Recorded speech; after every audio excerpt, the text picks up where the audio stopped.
My name is Emily, and I'm 32. Picture me in my small Ohio home surrounded by my twins' sticky notes and drawings holding onto the pieces of a life I thought was forever. My ex-wife Clara walked out on me and our babies Ava and Lucas, chasing what she called real love. Years later, she had the nerve to demand I fund her new family, but I wasn't about to let that slide. I taught her a lesson she'll never forget. What would you do if betrayal knocked on your door? Drop a comment with where you're watching from, and if this hits home, please like and subscribe for more stories that matter. I remember the summer air clinging to my skin, heavy with the scent of cut grass and the twins' sunscreen. Our duplex in Ohio felt like a sanctuary back then, with Ava and Lucas toddling around, their laughter bouncing off the walls. Clara and I had been married 5 years, and I thought we were solid. Saturday mornings meant pancakes shaped like hearts, Clara flipping them with a grin that could light up the whole town. I was a high school counselor pouring my heart into kids who needed someone to listen, and Clara was a graphic designer, always sketching something new. We'd adopted the twins after years of dreaming, and their tiny hands felt like the glue holding our world together. But that summer, something shifted. Clara started staying late at her studio, claiming deadlines. I'd find her on the couch at midnight, her phone glowing, her thumbs flying across the screen. When I asked, she'd snap, "Just work, Emily. Don't make it a thing." I brushed it off, chalking it up to stress. But the twins noticed too. Ava stopped showing Clara her crayon scribbles, and Lucas clung to me more, his big eyes searching for something I couldn't name. One evening, I was folding laundry in the living room, the twins asleep upstairs. Clara came home, her hair messy, her eyes dodging mine. I tried to joke, "What, you wrestling deadlines now?" She barely smiled, muttering about a big project. I felt a knot in my chest, but kept folding, hoping it was nothing. That's when my best friend Hannah called. She's a librarian, always spotting details others miss. I saw Clara at the coffee shop yesterday," she said, her voice careful. She was with someone, and it didn't look like work. My stomach dropped. I laughed it off, but Hannah's words stuck like burrs. The next week, I noticed Clara's sketchbook, usually bursting with color, sitting untouched on the kitchen counter. She'd always drawn for the twins' little animals or stars they'd begged to hang on the fridge. Now it was blank. I asked her about it one night, dishes piled in the sink, the house quiet. "You haven't drawn in a while," I said, trying to sound casual. She shrugged, eyes on her phone. "No time," she mumbled. I pressed, "The kids miss it, you know." She looked up sharp. "I'm doing my best. Okay." Her tone cut, and I backed off, feeling like I'd crossed a line.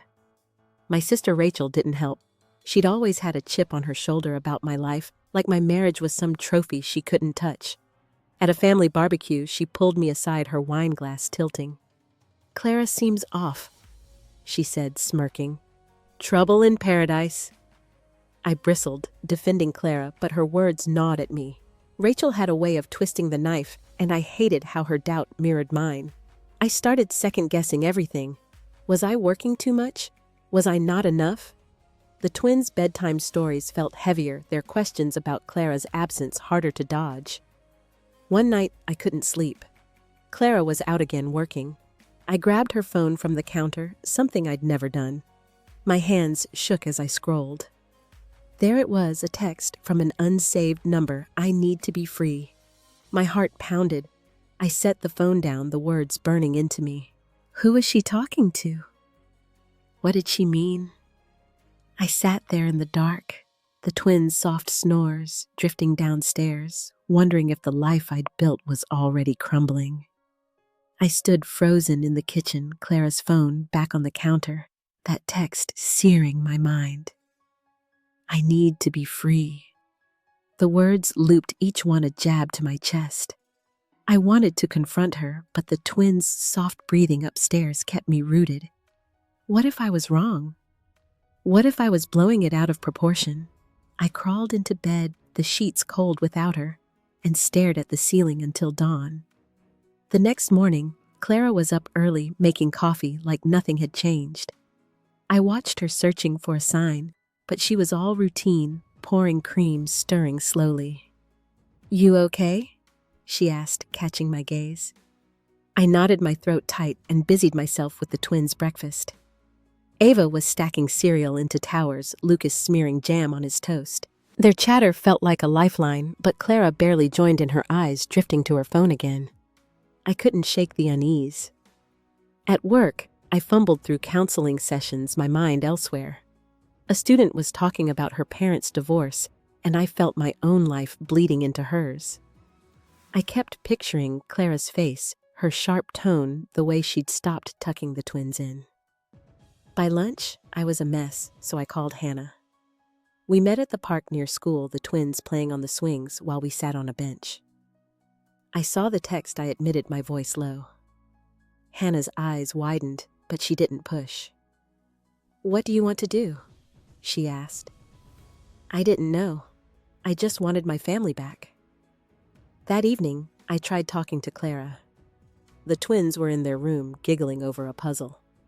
I sat her down at the dining table, the one we'd picked out together at a flea market.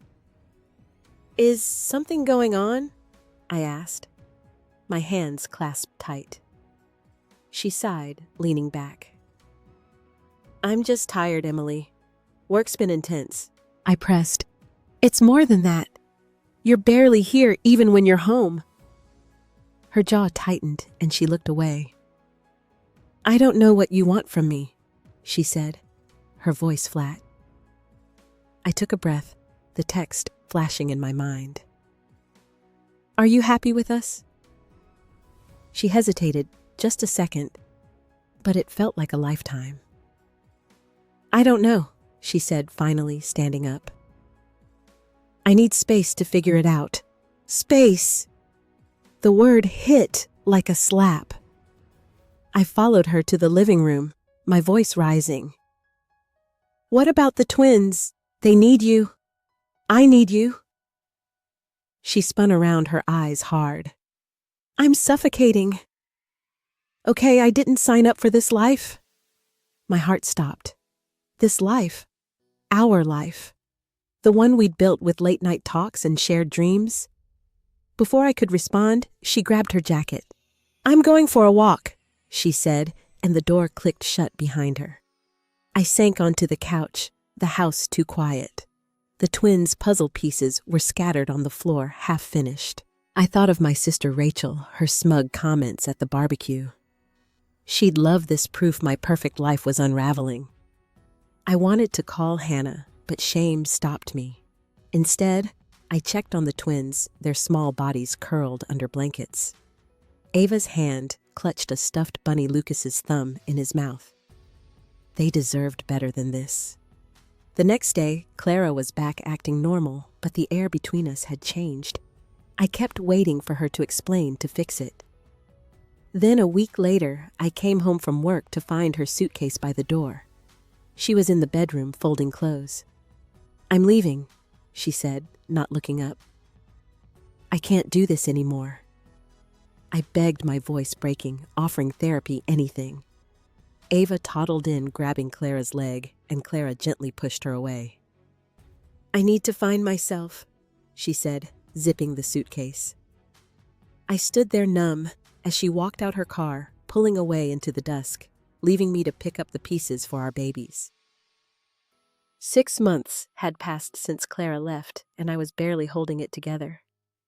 The duplex felt too big, the twins' toys scattered like reminders of what we'd lost. Ava and Lucas were 3 now, and their world was unraveling. Lucas hardly spoke, his chatter replaced by long stares out the window. Ava's tantrums came out of nowhere, like the time she flung her juice cup across the kitchen, screaming for Mommy Clara. I'd scoop them up, whispering it'd be okay, but my voice shook. I wasn't sure I believed it. Mornings were a blur of getting them to preschool, then racing to my counseling job. Bills piled up on the counter, and Clara hadn't sent a dime for the twins. I sold my old hatchback to cover rent taking the bus, instead my bag stuffed with their drawings to keep me grounded. At work, I'd smile for the kids I counseled, but inside, I was drowning. How could I guide them when my own life was a mess? My sister Rachel made it worse. At a family reunion, she cornered me by the picnic tables, her voice dripping with pity. I heard Clara's gone for good. Guess you couldn't keep her happy. I clenched my fists, biting back a reply. She'd always resented my marriage, and now she was reveling in my failure. Cousins I'd grown up with avoided me, their whispers cutting deeper than Rachel's words. I left early, the twins asleep in their car seats, my hands gripping the steering wheel of our borrowed neighbor's sedan. Miss Jensen, the twins' preschool teacher, called me in one afternoon. Her classroom smelled of crayons and glue, but her face was serious. Ava's been hitting other kids, she said, and Lucas barely interacts. She suggested a therapist, her tone kind but firm. I knotted my throat tight, feeling like I'd failed them. At home, I tried talking to them, kneeling by their tiny table. "What's making you sad, sweeties?" I asked. Ava just shrugged, her pigtails bouncing while Lucas traced circles on his paper. Their silence broke me. Money was another weight. Clara had stopped contributing to the twins' daycare or medical bills, leaving me to scrape by. I'd lie awake at night, calculating what I could cut next. Groceries were basic, my clothes unchanged since last year. I hid it from the twins, keeping their favorite snacks stocked, but the stress gnawed at me. I started a journal, scribbling letters to Clara I'd never send. "How could you leave them?" I wrote, my pen digging into the page. "They ask for you, and I don't know what to say." Hannah tried to help. She'd bring over dinner, her librarian's knack for research turning up bits about Clara's new life. "She's in Chicago," Hannah said one night, the twins playing nearby, posting about art galleries and wine nights. I forced a smile, but it stung. Clara was living free while I was here piecing together our kids' broken hearts. I'd check her social media sometimes, a habit I hated. Her posts were all smiles, no mention of Ava or Lucas. It was like we'd never existed. Then Clara called. I was folding the twins' laundry, the phone buzzing on the counter. Her voice was casual, like she hadn't shattered our world. "Just checking in," she said. "How are the kids?" I gripped the phone, anger flaring.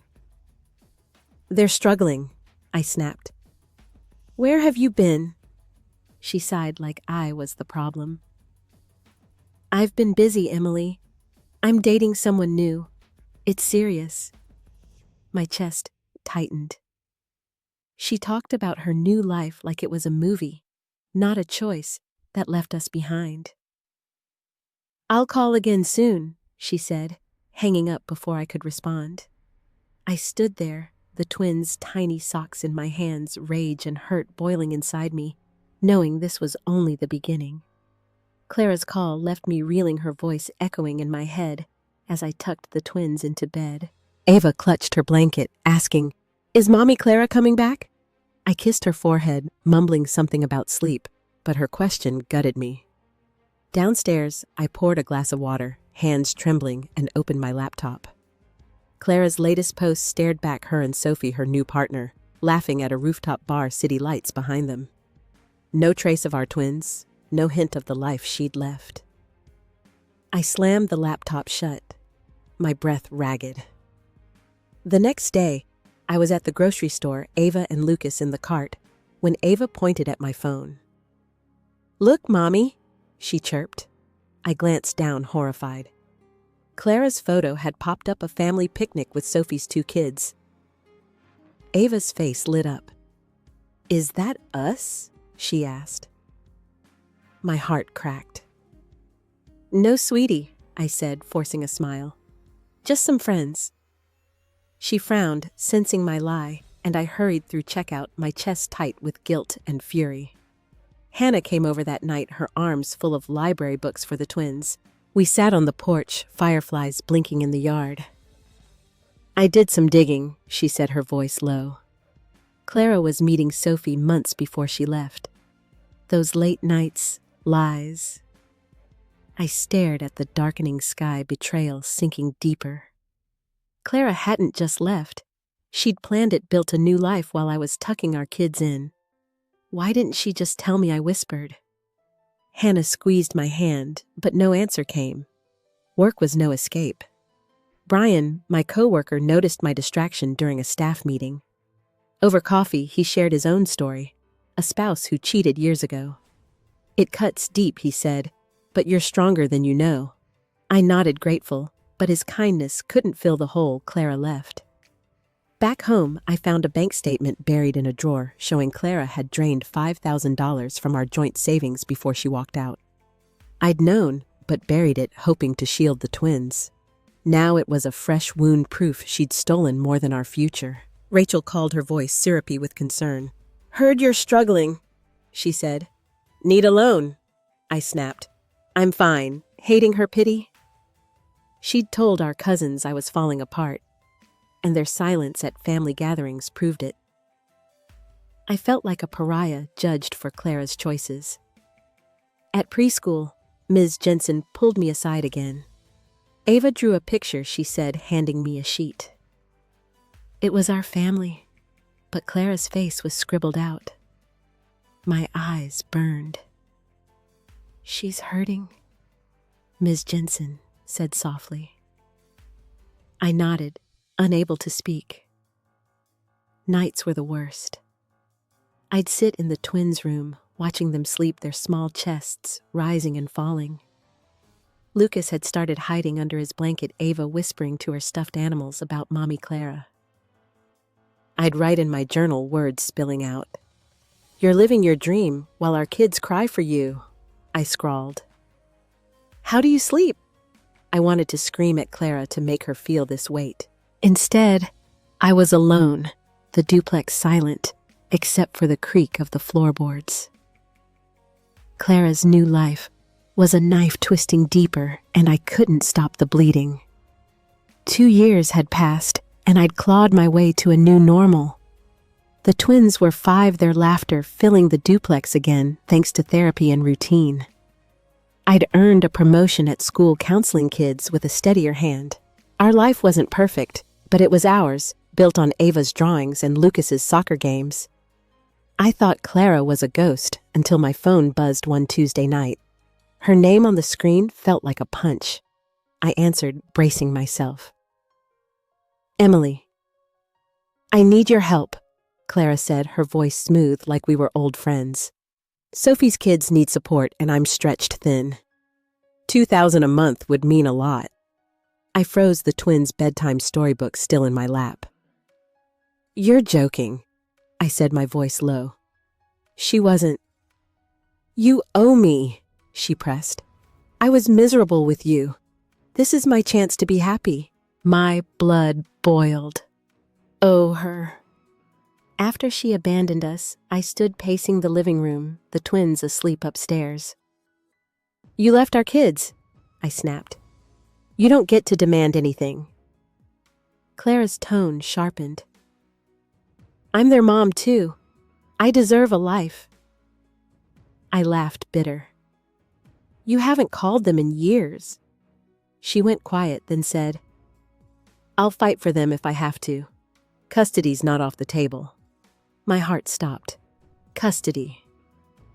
The word was a blade slicing through the life I'd rebuilt. I hung up my hands, shaking. I sank onto the couch, the room spinning. Clara, who'd walked away without a backward glance, was threatening to take Ava and Lucas. I pictured their faces, their trust in me, and panic clawed at my chest. I called my therapist, Diane, spilling everything. "She can't do this," I said, my voice breaking. Diane was calm. "She's bluffing, Emily, but you need to protect yourself. Set boundaries now." I nodded, though she couldn't see her words grounding me just enough. The next morning, I dropped the twins at preschool, their backpacks bouncing. Ava hugged me extra tight, like she sensed my fear. At work, I was a mess, my mind replaying Clara's threat. I confided in Rachel, who'd been trying to mend things since her divorce. We met at a diner, coffee steaming between us. "She's got no case," Rachel said, her usual sharpness gone. "But she'll drag you through hell." I stared at my mug, her words echoing my dread. Clara's nerve, her entitlement, was a fresh betrayal. That evening, a letter arrived. Clara's handwriting, neat and deliberate. I opened it, my stomach churning. "The twins deserve a bigger family," she wrote. "Sophie's kids are their siblings now. Help us, or I'll prove I'm the better mom." I dropped the letter, my breath shallow. Better mom. She'd missed every birthday, every scraped knee. I grabbed my journal, scribbling furiously, rage and fear spilling onto the page. Clara wasn't just demanding money. She was trying to rewrite our story to steal the only thing keeping me whole. I clutched Clara's letter, my fingers crumpling the edges, her words like acid in my veins. The twins deserved better than this, better than her rewriting their lives to suit her story. I shoved the letter into a drawer, but her threat pulsed in my mind. Custody. She was playing dirty, and I was terrified. The next day, I was at the park with the twins, pushing Lucas on a swing while Ava climbed the slide. My phone buzzed again. Another message from Clara, this time a lawyer's contact. "We're serious," she wrote. "Meet my demands, or we go to court." I felt the ground tilt. Court.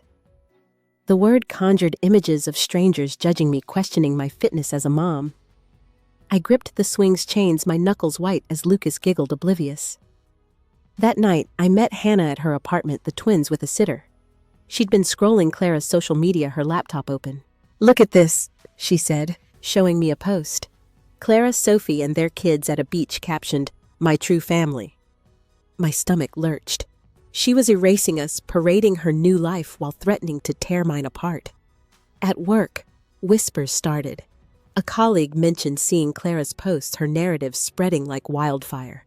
"Is it true you're keeping the twins from her?" she asked, her tone curious but sharp. I mumbled a denial, humiliated.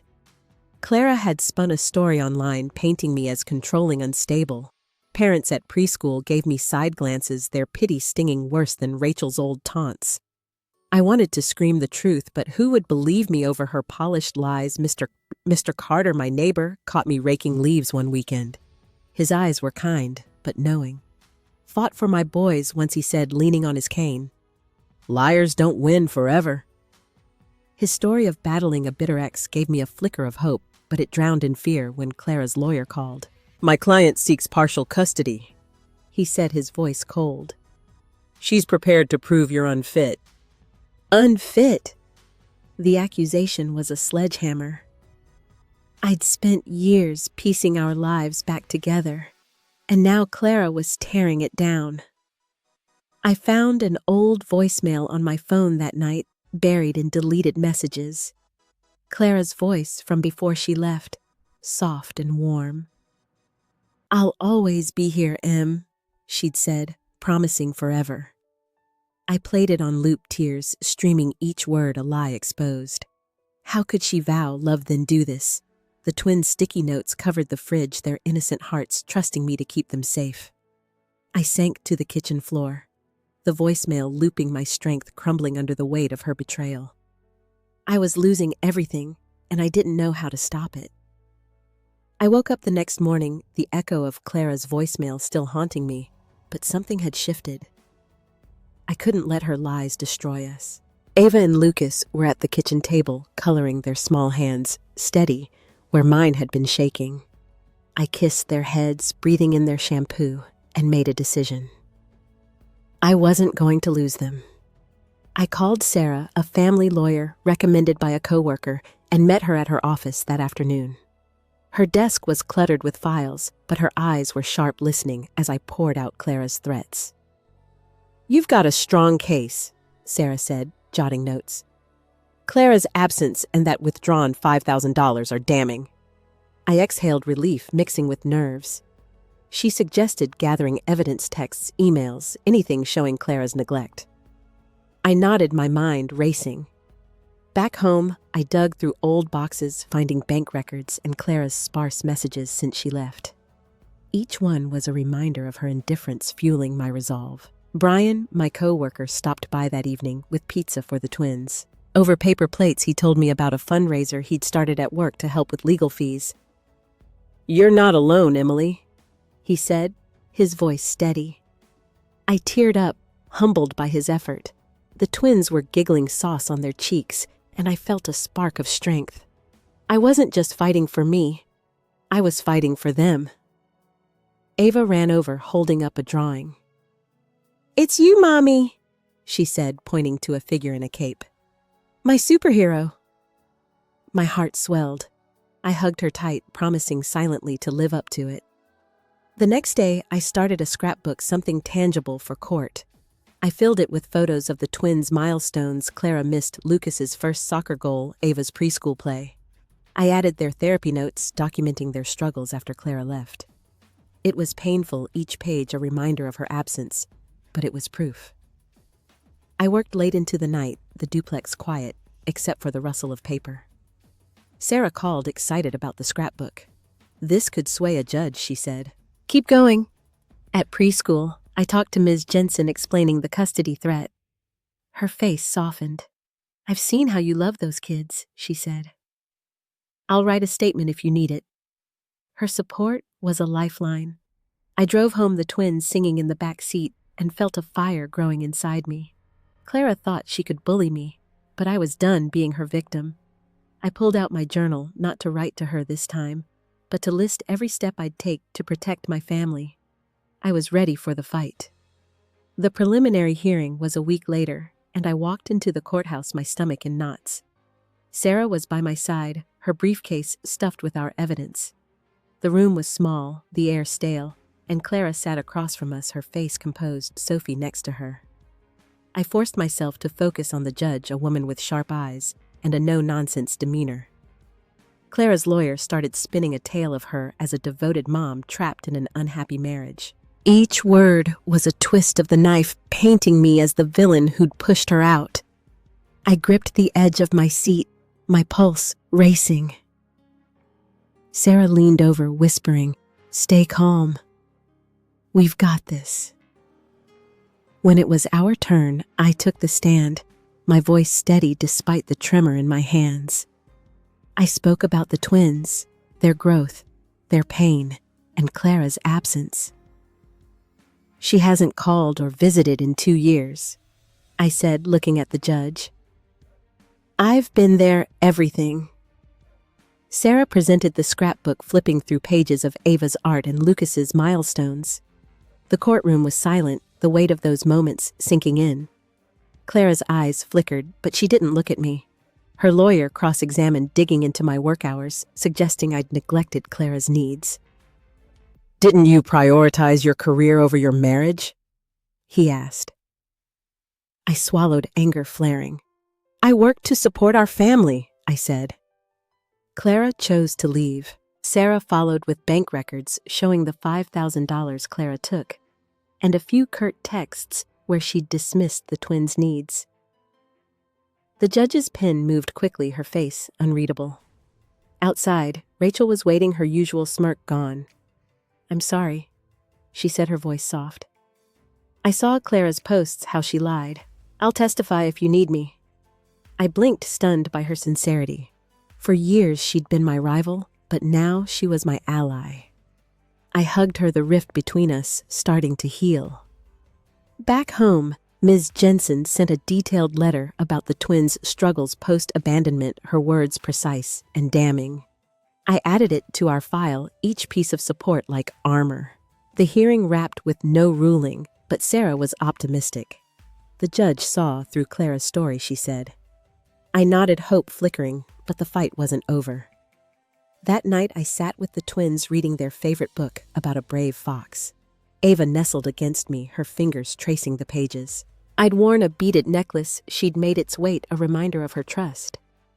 As they drifted to sleep, I stood in their doorway, watching their peaceful faces. I'd faced Clara's lies in that courtroom, not for revenge, but for them. I closed their door softly, my heart full, and slipped the necklace into my pocket, its beads clicking like a quiet vow to keep going. The judge's ruling came a week after the hearing, and it hit like a wave I didn't see coming. Clara was denied custody, her claims dismissed as baseless. She was ordered to repay the $5,000 she'd taken and cover my legal fees. I sat in Sarah's office, the paperwork in front of me, my hands still. Victory should have felt sweet, but it was heavy, like carrying a stone I'd been too tired to notice. Clara's lawyer had no arguments left, and she'd left the courthouse without a word. I drove home the twins in the back seat, singing along to a song about dinosaurs. Their voices were light, untouched by the storm we'd just weathered. I glanced at them in the rearview mirror, their eyes bright, and felt a pang. I'd won, but the cost was my privacy, my pain laid bare for strangers to judge. At the duplex, I found a note from Brian taped to my door, inviting us to a fundraiser dinner he'd planned with coworkers. "We've got your back," it read. I folded it carefully, my throat tight. That evening, Lucas ran to me, his soccer jersey muddy, and wrapped his arms around my legs. "You're my best mommy," he said, his voice small but clear. I knelt, pulling him close, his words stitching something broken inside me. Ava was at the table coloring a new picture, her tongue poking out in focus. I watched them, my heart swelling, but the courtroom echoed in my mind. Clara's silence as the judge spoke, Sophie's hand on her arm, the way they'd walked out without looking back.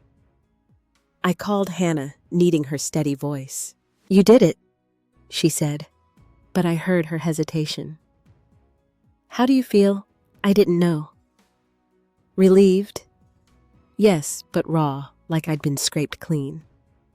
The town was buzzing whispers from preschool parents and colleagues who'd seen Clara's posts. They didn't say it, but I felt their eyes curious judging. I'd exposed her lies, but it meant exposing myself too, my failures as a wife, my struggle as a mom, all out in the open.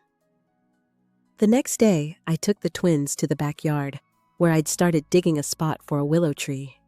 I'd bought a sapling, its roots wrapped in burlap, a quiet promise to reclaim our story. Ava helped me pat the soil, her hands caked with dirt. "Will it grow big?" she asked. I nodded, picturing its branches shading us one day. But as we worked, I felt Clara's absence like a shadow.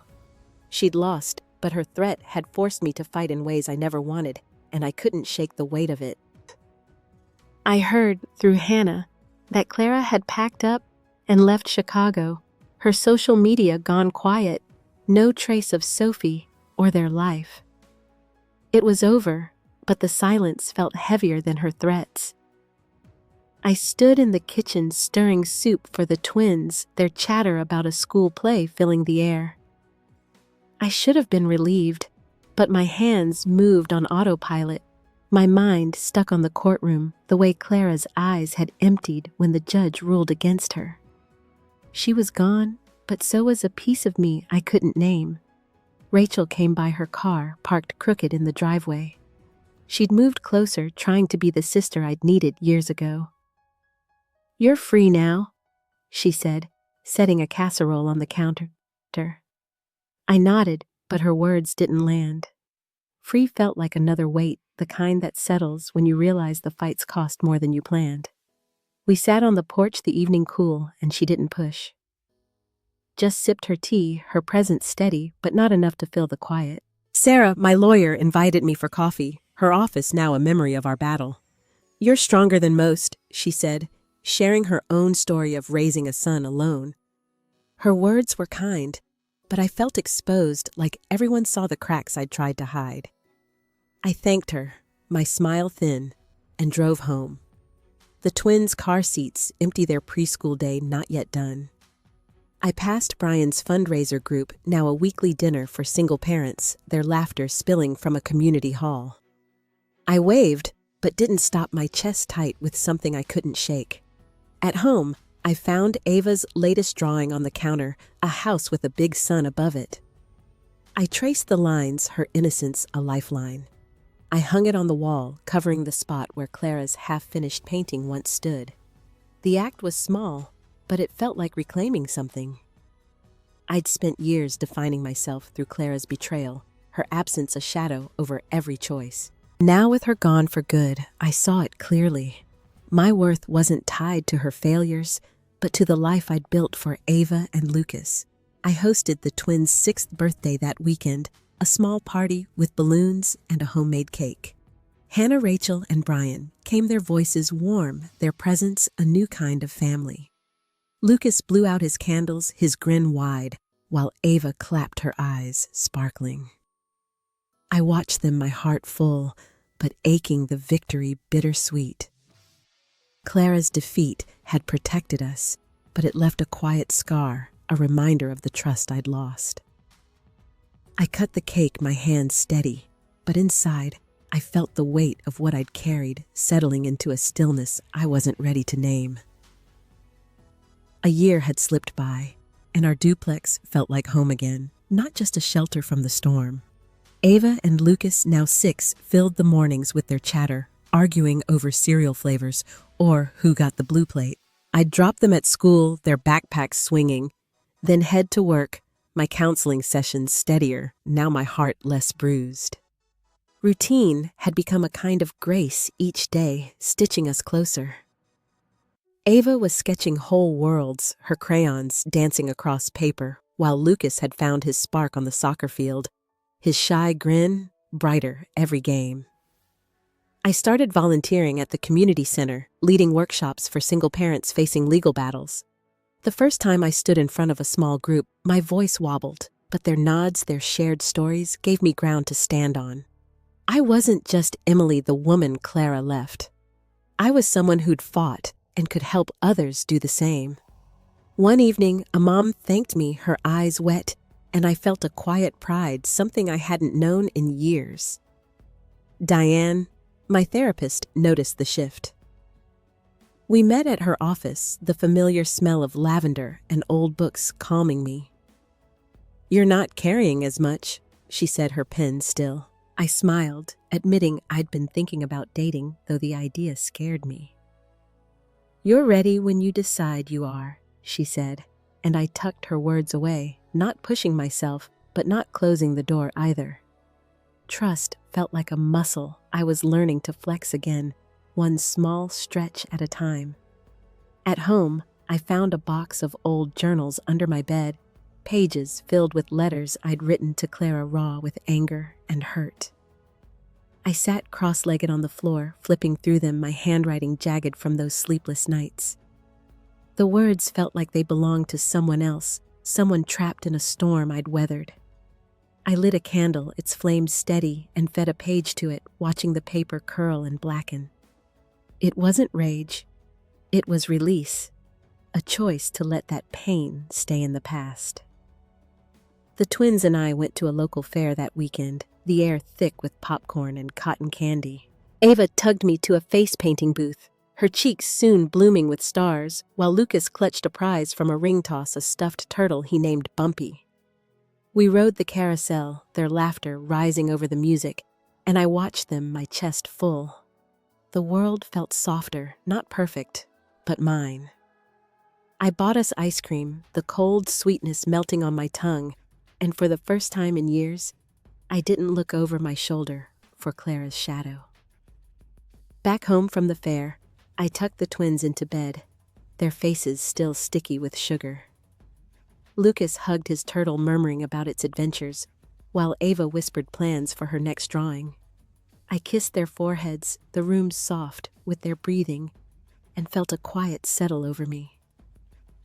Downstairs, I poured a glass of water, the house creaking in its familiar way, and stepped outside to the backyard.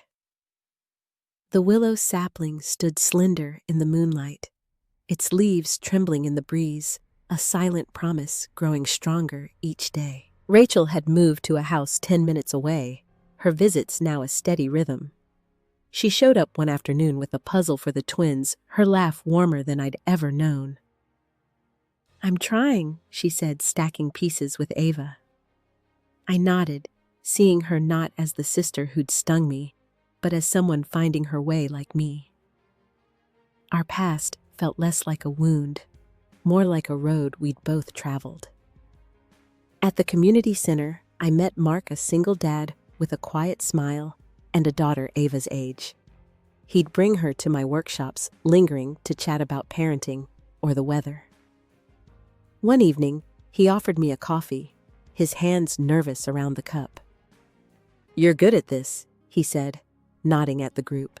I smiled my guard, softening, not ready to leap, but willing to sit with the possibility. His kindness was a door I didn't need to open yet, but I liked knowing it was there. Mr. Carter, my neighbor, stopped by with a gift, a birdhouse he'd carved, its wood smooth and warm. "For your new start," he said, his eyes crinkling.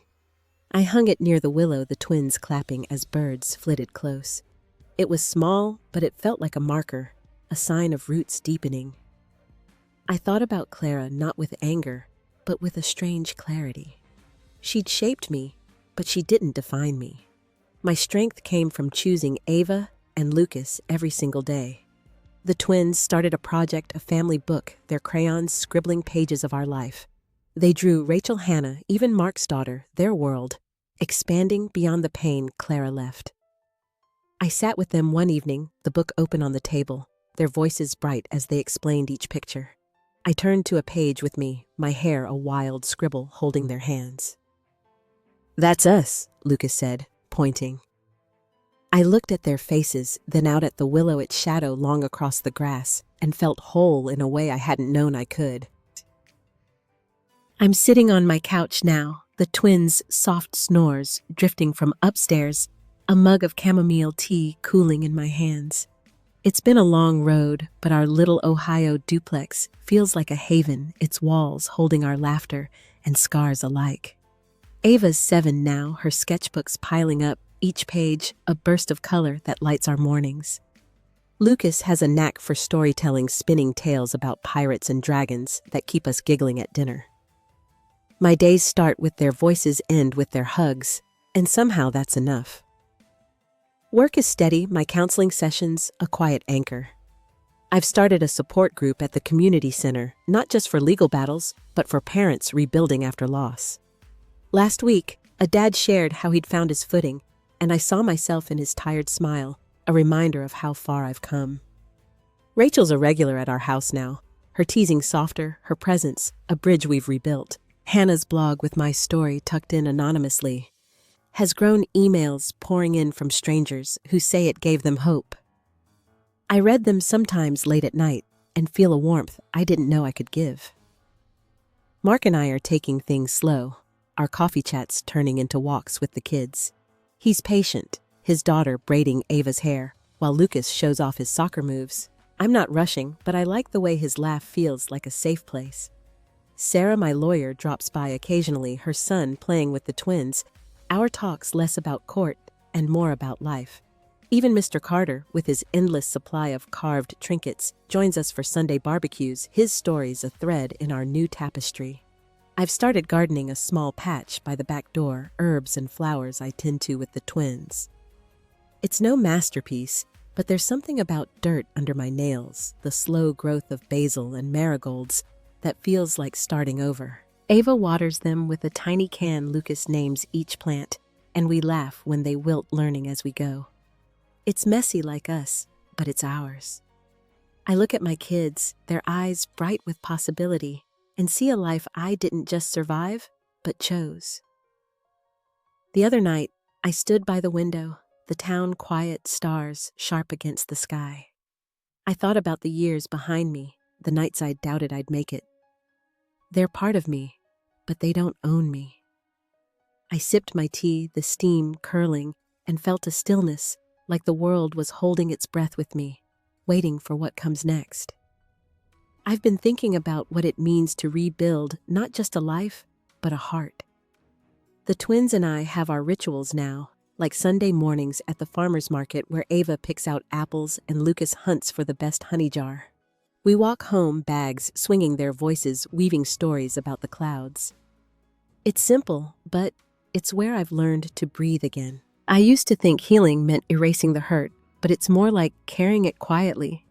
letting it shape you without breaking you.